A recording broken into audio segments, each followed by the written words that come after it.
So just exactly what is Uber and Lyft? Is it good for me? Does my car qualify? Lots of answers to these questions coming up right after this. So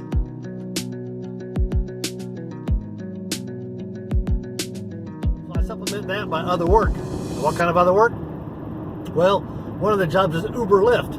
So I'm going to Uber Lyft right now. So we'll plug them in and get them started here and see which one rings up first. I typically like Uber a little better, only because I don't know, the clientele just seems a little better. It just does. The clientele seems to be a little better tippers, nicer people in general. I don't know why. It's just the nature of Uber Lyft, I suppose. If I'm on Fort Benning, which I'm near Fort Benning, they typically all do Uber. Military don't tend to be the best tippers. They just don't. Don't know why. I'm prior service, so I guess I can kind of say that and defend that a little bit, but maybe not. But the other is and I get to the southern end of the city I'm in, and you tend to do more Lyft. And you go to the northern end, close to the airport and north side of town, and they typically do Uber. I live on the north side of town. I'm currently on the south side of town, which is where I teach school at, just outside of Fort Benning. And it's a little bit of a drive for me to go home. I say a little bit of a drive. 25 minutes is a little bit of a drive in this part of Georgia. But a lot of parts of Georgia, people would love to have a 25-minute commute. Now me, of course, while I'm going from point A to point B, going to my next job, which is at the Scottish Rite, and I'll be giving you a tour of that here shortly. It is a nonprofit organization within the Masons. I'll let you see some of that building while we do some of behind the scenes kind of stuff, and it's pretty interesting. I really like it. I've only been doing it since January, so it's been less than a year, but I have enjoyed it so far. We'll probably continue to do it through next year and maybe even the year after, but we'll see. It's a paid gig, so that's always good. A lot of times when you're doing work with a nonprofit, you don't always get paid. It's free because it's a nonprofit, but we do have one paid employee, and that's me. It also is part-time, so it's not a lot of money, but it helps supplement my work schedule, and it's really flexible so that I can work the hours when I want and when I'm available. But right now I'm going to do Uber Lyft for, I don't know, maybe an hour and a half, and then I'll get to Scottish Rite and get back with you. Oh, how I hate that. So, doing some Ubering right now, right? And you get a call, and then I got to go a mile up. I'm on an interstate, or somewhat of an interstate. So I go a mile up, and I go to turn around and do the whole cauliflower, or what do they call that, to make this turn and make that turn. Anyway, head back the opposite direction, go about 2 miles, and the ride cancels. So not only am I going in the wrong direction, the direction I want to go, but I'm going there for no reason. So now I turn back around, and the ride cancels. When the ride cancels, most of the time, you don't get paid for it. So you make zero.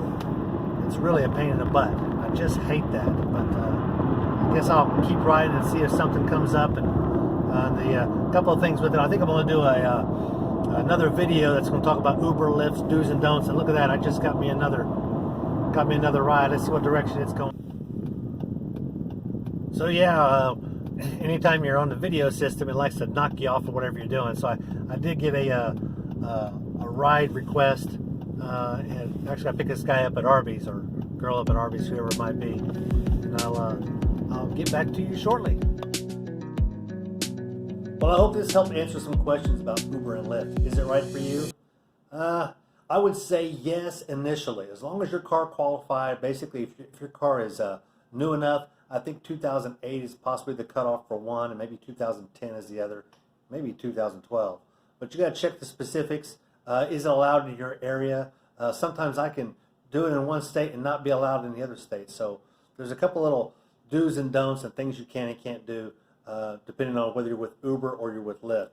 They're both pretty much the same. They are in direct competition with one another, but you can drive both. Sometimes it's hard to get a call in one and then turn off the system in the other before you get a call there also. So you really don't want to get calls in both because it kind of works a little bit like eBay in a sense that you get feedback written about you, and you don't want bad feedback. So you just need to see which ones might be more popular in your area, because depending on where you live, can definitely make a difference. Sometimes you can turn them both on and you get lots of calls for one day, and the next day you don't get any. So you want to kind of keep your options open. It is very easy. The great thing about it is all the riders that come with you, unlike a cab, know that you don't carry any cash. So that's a good thing. I'm not giving any receipts. We're not exchanging money at all. They're not tipping me with cash. None of that's happening. So that's a really good thing, because I think it really reduces the chance of you being robbed. They don't expect you to have cash, unlike, say, a cab where you don't have any idea who's getting in your car, and all of a sudden you're passing money back and forth over the seat. So it's really, I would say it's a little more safe than, say, a cab and that sort of thing. So definitely I would give it a try if I was you. The great thing about it is the flexibility. If I want to do 2 rides today, or I want to do 20 rides today, it's up to me and my schedule and what I feel like. That's the best thing about Uber and Lyft. And if I don't turn it on for a week, no one cares. Also don't get money for a week. So, but we do get paid once a week, and sometimes you like to check that mailbox and know that money is there. And I say mailbox, but really it's a direct deposit that's going to go straight to an account, so you don't have to deal with it. And it comes in like clockwork. So yes, I would say definitely try Uber and Lyft if you're available and you enjoy driving and you enjoy people. That's the best thing about it. And one tip I would say, one thing that I do is I have a whole roll of quarters in my side door. So before my passenger gets out, I pull out a quarter and I hand it to him. I said, hey, here's a tip for you. Be sure to leave one for me. And I make sure they take that quarter. And you'd be surprised at how much your tips will go up. I hope that helps, and I'll be putting some more videos on Uber, Lyft, and some other things I've been doing, and maybe even some other ways of making money. So be sure to like and subscribe this video. Take care.